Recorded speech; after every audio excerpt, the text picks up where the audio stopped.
From being one of Abby Lee Miller's prodigies to a massive child star to one of Gen Z's most controversial figures. That is Jojo Siwa, such an interesting case study that we are analyzing today. Hi, I'm Maria Paula Bermeo, clinical psychologist, and on this channel we talk about various topics and we analyze them from a psychological point of view, so if you're interested, please keep on watching. Before starting this video, I want to remind you that I give in-person and online therapy, so if you need a consultation, please feel free to reach me out on my social media, my phone number, my email, all of them will be listed down below in the description box as well. Don't forget to like this video, subscribe to the channel, it will help me out a lot. If there's a specific topic that you would like me to talk about, leave it in the comments down below or feel free to DM me on my Instagram. I'm always open to suggestions and I love interacting with you all. Jojo Siwa has become a hot topic of conversation, at least since last year, and not for the best reasons. One example is that Fever Dream song called Karma that was dropped along with such a music video.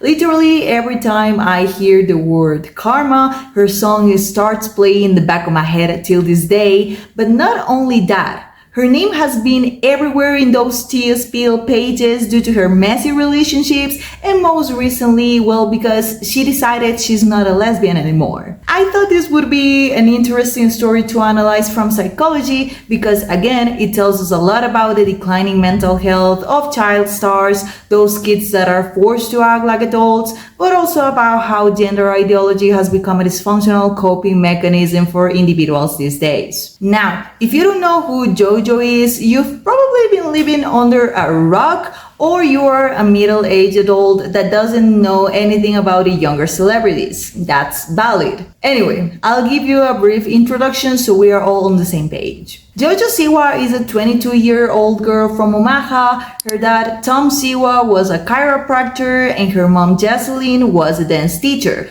Rumor has it that they both retired because Jojo is the breadwinner now. Now, this last part might explain why Jojo got into the dancing world since birth and at just 9 years old appeared in the reality show Abby's Ultimate Dance Competition in 2013, which was a spin-off of the popular series Dance Moms, of which she became a regular in 2015 at age 12 until she was 16-17 years old. At that time, she signed with Nickelodeon as well and became their literal money-making machine. I mean, she got to be in movies, she released some music, she dropped tons of products made for children, which was her fan base, which was huge by the way. Later, she became a YouTuber/influencer, which made her what she is today. The karma is a B-word girl. But how did we get to this point? I think it's important to analyze everything since her first life stages. Sure, she wasn't in the spotlight yet, but let's remember her mom was a dance teacher, hence why Jojo also learned to dance since birth, quite literally. She has told that her first solo performance ever happened at the early age of 2. She's been dancing since forever, meaning that she has been working so damn hard to gain recognition in the dancing world since she remembers, and that's also how she was casted for Dance Moms. Keep in mind that the dancing world alone is already known for being problematic due to the excessive body shaming, encouragement of VDs, pushing oneself to the limit, and puts pressure on everyone to achieve perfection and more, which could have already left the wounds on Jojo's psyche, but Dance Moms in particular took everything to a whole new level. And the thing is that this is a key part from her identity, yes, because it was her platform to stardom, but also because she spent a lot of her developmental years in that toxic environment. Dance Moms was a reality show following the life of a group of young girls that were between 6 and 13 years old who trained at Abby Lee's dance company. They were part of her junior elite competition team and were trying to win dance competitions all around the world while becoming professional dancers in the process. But that's not it. That show also put a heavy focus on the moms and the trainer Abby Lee Miller, maybe even more than to the actual dancers, because what made Dance Moms so popular was the drama between the mothers and Abby. But why was this show so damaging not only for JoJo but for all of the girls? First of all, for a child, it's a little bit more difficult to distinguish what's real and what is not. Sure, they can discern things happening on a cartoon are fake, but when they become part of set fiction, as in being part of a scripted reality show, the lines get blurry because they are playing a direct role. They are living the script. Sure, the adults on set knew that many of the fights, the body shaming, insults towards the girls, and inducing beef between them were a part of a spectacle, but the girls themselves, they saw the authority figures in their lives being so wild right in front of them, thinking it was real life. They were warned about their mates, that they were their enemies, and they were convinced of it because they were participating in a competition in which someone had to be the first, and they most likely developed trust issues due to that induced rivalry. They got yelled at by the grown-ups every single time, and even if it was all acted out, for a child that is still stressful because for them it was still real, making that become a natural, routinary thing for them, which made them normalize toxicity and dysfunctional behaviors. They were told what to say in interviews as well, which is basically blocking them from building their own ideas, their own thoughts, personalities, identities. They were trained to be gullible, just as puppets, and submissive as slaves while Dance Moms was airing, but when the show ended in 2019, so that facade. In simpler words, they most likely didn't know what to do after the show because they had no more Abby behind their backs telling them how to behave, maybe their own mothers either because they didn't have the will to do so because they weren't in front of cameras anymore, so why creating more drama?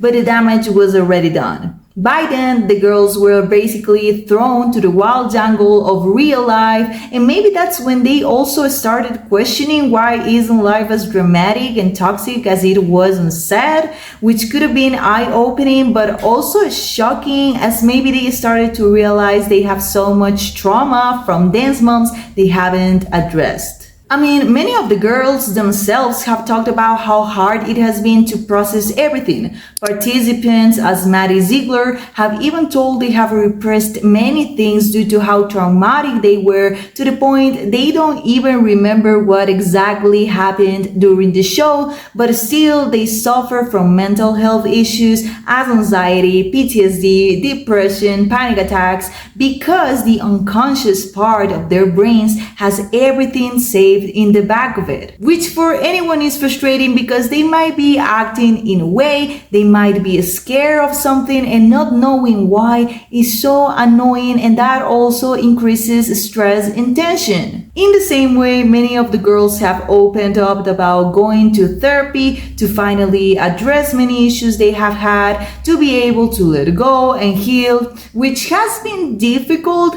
but has helped many of them to appreciate their time there, but also recognize the downs that could have generated problems later on, hence why they've decided to set some boundaries. As for example, not taking part on the Dance Moms reunion last year because they don't want to be tied up to the show anymore, despite them being grateful to have started there, which is comprehensible. You know, one thing is to heal and say, okay, that happened, that's a part of my life that even if I don't love it, I'm grateful for it because it served me as a platform. But another is saying the environment was toxic and I don't want that toxicity in my life anymore, so I'm not going, and both are equally functional. But what does this have to do with JoJo? In that reunion, JoJo kind of shaded the missing girls and tried to imply that they were ungrateful for not assisting, as dance moms should be considered the best time of their lives. And aside from that, she has talked highly about Abby Lee, claiming she has always been the best teacher ever. She's remained close to Abby throughout the years, and to me, all of these things could be raw denial, at least interpreted as raw denial. Jojo could be avoiding to face the trauma she might have by dismissing all of the harmful experiences that happened throughout that time, and that could also be why she's such a controversial person today. Let me explain further, and just as a TMI, I'm going to be talking about her relationships and her sexual preferences. She did have a boyfriend in 2020 at 17 years old, Mark Bontempo, and they were together for a couple of months, but when they broke up, there was something I found curious in there. Mark basically didn't say anything about her split. Jojo was the only one who announced it, that answered questions publicly.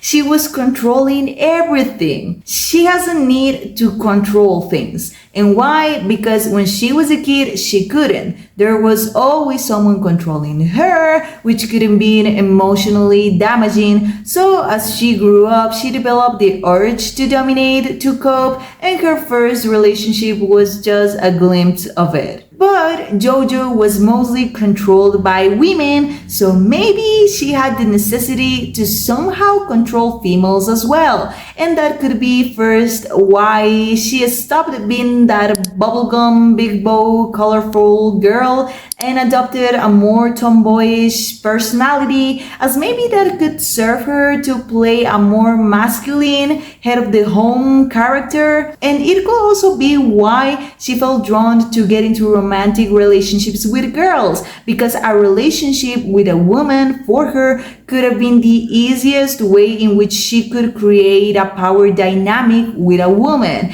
in which she became the leader, in which she became the Abby Lee Miller or the moms from the show. Maybe she was trying to find something to feed her narcissism, one that is rooted on unaddressed traumatic experiences. Mind you, she came out at just 17 years old as a teenager that was going through a lot of doubts, insecurities, feelings, and changes that most likely put her in a dark place, which is a common experience for every teenager. However, this does get enhanced when there are unhealed psychological wounds, which could explain why Jojo impulsively tagged herself as an LGBTQ icon. And I mean, those same issues were also manifested in her relationships. All of them. So by now, we have various things in our plate. Jojo has been working since birth, literally because her mom, Jesseline, pushed her to do so, which is not the best thing to do to a child. Even if Jojo loves dancing, being raised in a work environment could have forced her to grow up playing a fake persona, one that her mom especially wanted her to portray in the eyes of the world. And then this could be one of the reasons why she came out, because for her it was getting out of a mold and being a rebellious teenager. In other words, she most likely experienced a very difficult teenage crisis enhanced by the trauma, which she tried to manage by coming out in an attempt to feel that she's in control. But keep in mind that this means that she probably just did it out of an impulse, not because she was 100% sure she was a lesbian, because again, she was just a troubled teen trying to feel some comfort. And Jojo spent years participating in Dance Moms, a toxic environment in which women were directing her, and that made her normalize problems and see them as something routinary, meaning that Jojo could have developed certain rejection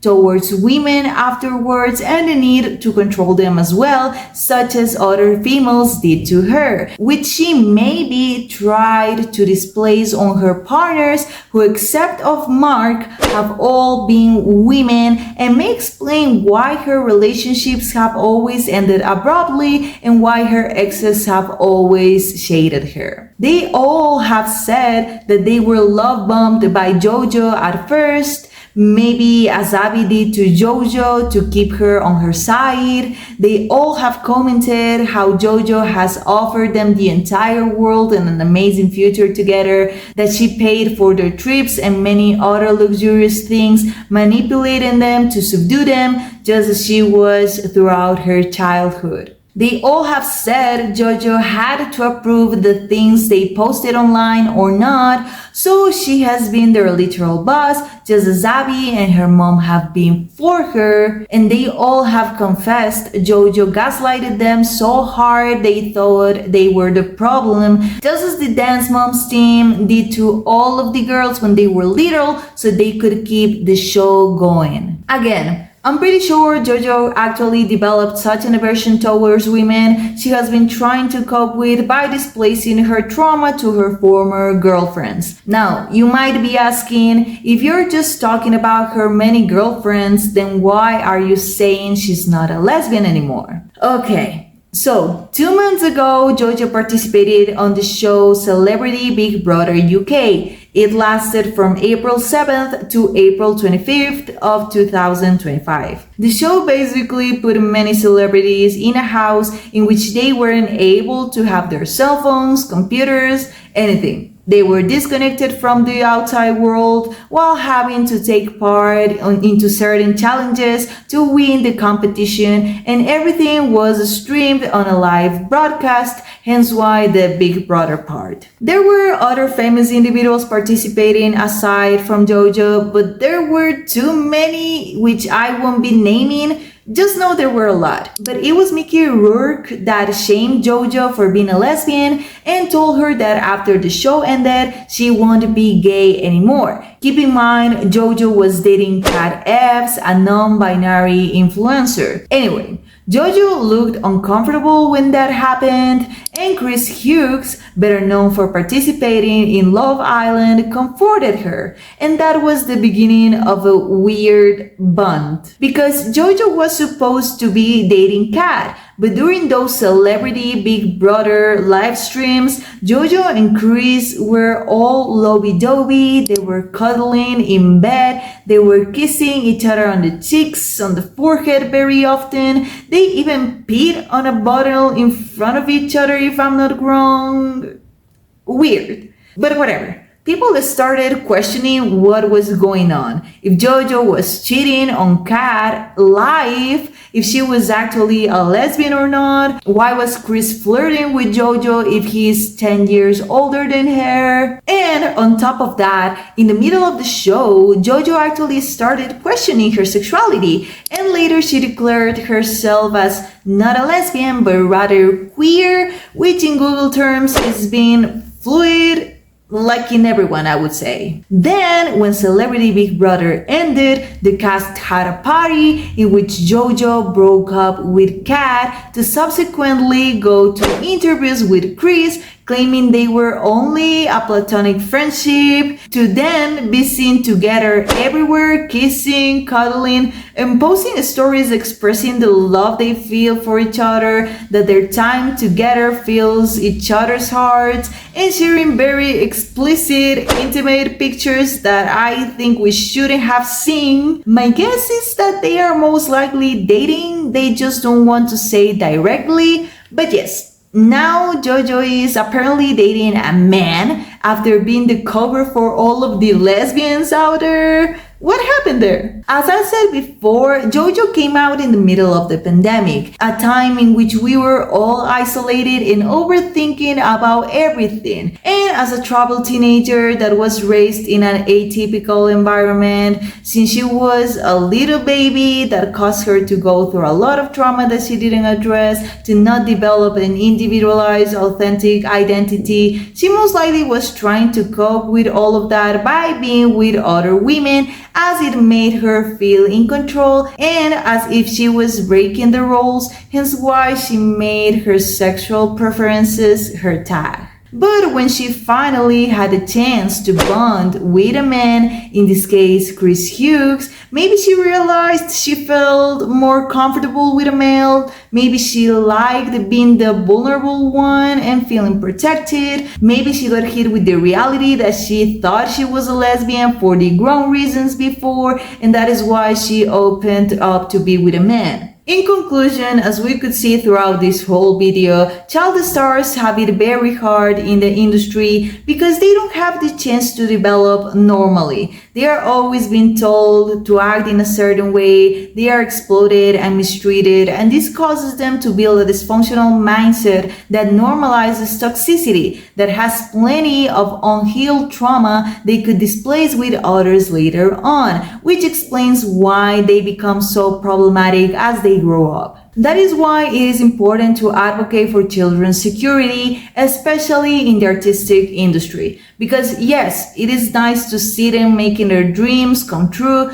but it would also be nice to know there are laws regulating their schedules that promote mental health spaces to guarantee they are growing up with a healthy mentality, that punishes parents and executives that are exploiting them, that are truly protecting them. In the end, whether if these kids are famous, they are still kids that deserve to have peace and sanity. And also, this is another reminder for us as a society that gender ideology should not be normalized nor romanticized because it could be seen as a shelter for many troubled kids. The amount of guys that identify as gay because their dads are not present is crazy. The number of girls that identify as lesbians because they have a troubled relationship with their moms is insane. The quantity of kids saying they are bi, trans, queer because they have a low self-esteem, they feel they don't fit in, they are bullied, it's incredible. And the thing is, they might not be LGBTQ, they are just trying to cope with difficulties by getting into a community that on the outside looks friendly and comforting, which actually is dysfunctional. Instead, I think the adults should teach the kids functional strategies on how to manage these hard situations, how to overcome them by applying emotional regulation tools, communication skills, by building support networks with therapists, friends, teachers, parents, not by getting more confused with sexual identities they might not even fully understand, because in the end those will cause them more instability, which long term will only create controversial adults that think the whole world should adapt to them and not them to the world, enhancing mental illnesses, creating more problems within society, which will generate more division, more resentment, more hate, more chaos in general. I think we've seen it a lot nowadays with Gen Zers, and I'm pretty sure most individuals are done with it, hence why I need to reiterate the importance of promoting actual healthy habits and not social movements as a refuge, because that will do more harm than good. Sure, if you're an adult that identifies as LGBTQIA+, you go. You are an adult that is able to take their own decisions, but also assume the consequences. But children, especially traumatized children, don't need to have more doubts. They need love, they need help, guidance, and they need a balance to overcome whatever they are going through so they are able to grow healthily and sanely. Is there something you learned from this video or something that you would like to add to the conversation? Leave it in the comments down below. Also, don't forget to like and share with someone that may find this useful. And don't forget to subscribe to the channel so that you never miss out from more interesting psychology content. Thanks for watching.